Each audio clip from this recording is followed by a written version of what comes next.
Hi guys, it's Michelle with Moxie in Motion and we're in my kitchen cooking. The reason I'm doing this meal today is for two reasons. One, for anybody that preps their meals in advance, it gets probably really boring eating the same thing day in and day out, and this is just a new idea of something that's super easy to prep in advance. Secondly, I want to address the topic of macros. I know if you're new to watching what you eat, you've probably heard the term macros tossed around a lot and you're not really sure what it means. It refers to the macronutrients that are in any food, your fats, your carbs, and your protein. Micronutrients are things like vitamins and minerals. People count their macros in order to know exactly what they're putting in their body every day so that they can then adjust things as needed to keep their body changing over the long period of time. One reason people use chicken and rice a lot when they're watching what they eat is it's just a really easy thing to measure out and monitor.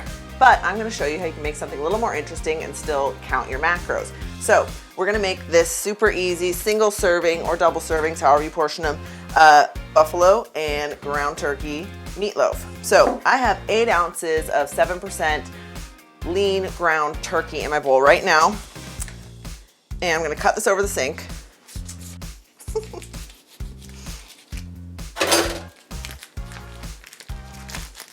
Put that in with my turkey. Always make sure to wash your hands. And then we're gonna add in our seasoning. This is so easy. We're gonna do a little bit of rosemary. This is gonna equal about 2 tablespoons of chopped rosemary. You want it nice and fine because nobody likes to get rosemary in their teeth. Quake in here. Garlic and onion, the foundation of any good savory dish. Peel it and then chop it fine. So I go one direction on the onion, nice thin slices, hold it together, and then the other direction. Really nice and fine when you're putting in it something like meatloaf. You toss that in the bowl. Super easy way to do garlic. Smash it with the side of your knife. That's gonna break it out of its shell. Then you just chop it up. Spit it out.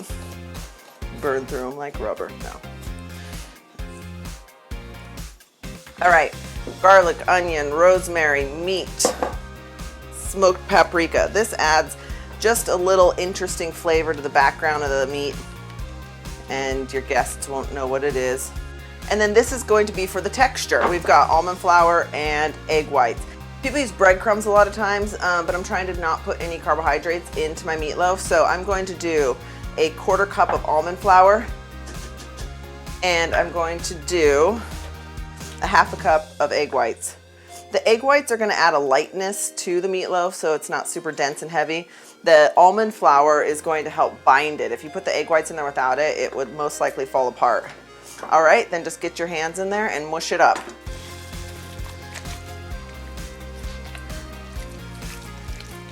All right, so we are counting macros, right? That's what we're trying to pay attention to today. That's why we're gonna use these nice little individual servings. A little pan spray.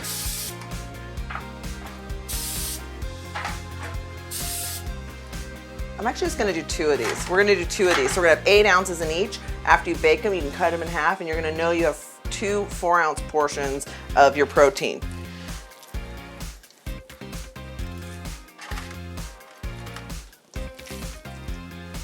If you're a big hungry man, this might be a single serving for you and it might be perfect.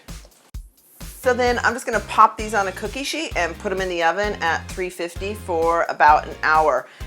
If you wanna test them by cutting open a little sliver on the top, that's usually what I do. You can also get a food thermometer to make sure they're at the temperature you want them to be. I'll list that in the notes below, all the information on the recipe so that you know exactly how long you need to cook it for.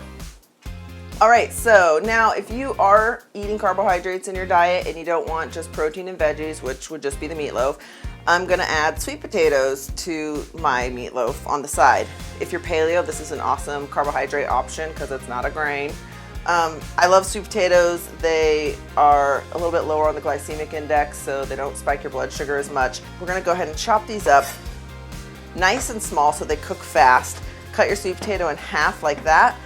Turn it on its flat side.